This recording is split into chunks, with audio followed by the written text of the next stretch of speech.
MD24 বাতৰিৰ big impact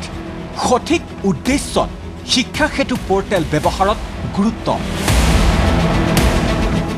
এতিয়াৰে পৰা ডেপুটেশ্যনত থাকিব নোৱাৰিব কোনো শিক্ষক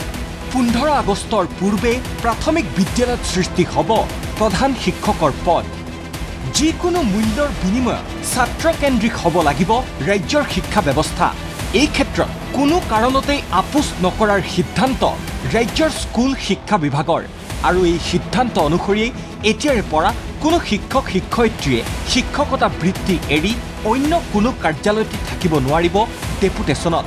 অন্য বিভাগটো বাদেই শিক্ষা সঞ্চালকালয়তো কোনো পধ্যেই ডেপুটেশ্যনত থাকিব নোৱাৰিব কোনো শিক্ষক শিক্ষয়িত্ৰী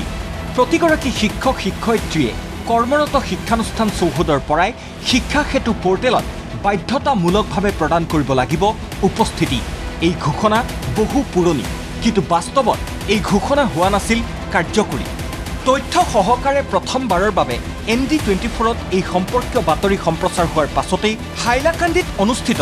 অসম ৰাজ্যিক প্ৰাথমিক শিক্ষক সন্মিলনীৰ মহাৰাজ জয়ন্তীৰ মুকলি সভাত অংশ লৈ বৃহস্পতিবাৰে এই ক্ষেত্ৰত শীঘ্ৰেই ব্যৱস্থা গ্ৰহণ কৰাৰ আশ্বাস শিক্ষামন্ত্ৰী ডাক্তৰ ৰনোজ পেগুৰ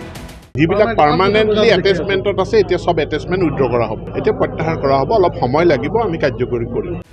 ৰাজ্যৰ প্ৰতিখন জিলাৰ প্ৰতিখন শিক্ষানুষ্ঠানতে ছাত্ৰ অনুপাতে শিক্ষক নিযুক্তিৰ স্বাৰ্থতেই এই সিদ্ধান্ত কাৰ্যকৰী কৰাৰো আশ্বাস শিক্ষামন্ত্ৰীৰ বহু শিক্ষানুষ্ঠানত প্ৰয়োজনতকৈ অধিক শিক্ষক আছে কিন্তু বহু বিদ্যালয়ত প্ৰয়োজনীয় শিক্ষক নাই এইটো কেনেধৰণে দিব পৰা যায় তাৰ কাৰণে এটা ৰেচনেলাইজেশ্যনৰ OM হৈছে আৰু সেইটো কাৰ্যকৰী কৰাৰ ক্ষেত্ৰতো মই শিক্ষক সন্মিলনীৰ সহায় সহযোগিতা বিচাৰিছোঁ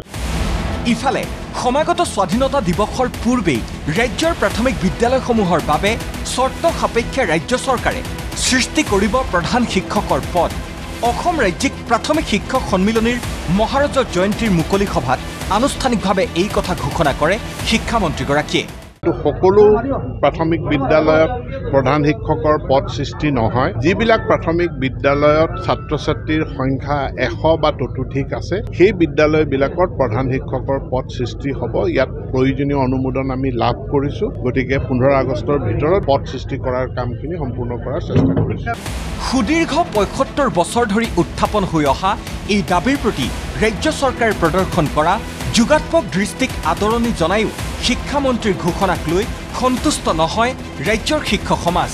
কাজেই ৰাজ্যৰ প্ৰাথমিক বিদ্যালয়ত প্ৰধান শিক্ষকৰ পদ সৃষ্টিৰ সিদ্ধান্তই যে অনাগত দিনত অনাহত পৰিস্থিতিৰ উদ্ভৱ কৰিব সেয়া শিক্ষক সমাজৰ ভাষ্যতেই সুস্পষ্ট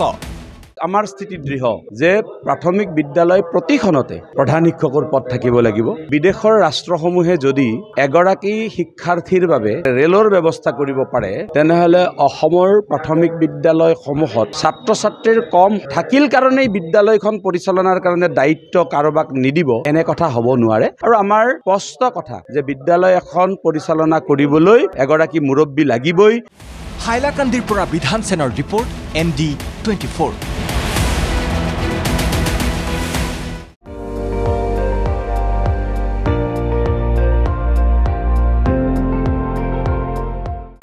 আপুনি চাই আছে MD24 সৰ্বশ্ৰেষ্ঠ নহয় সৰ্বোত্তমৰ দৌৰ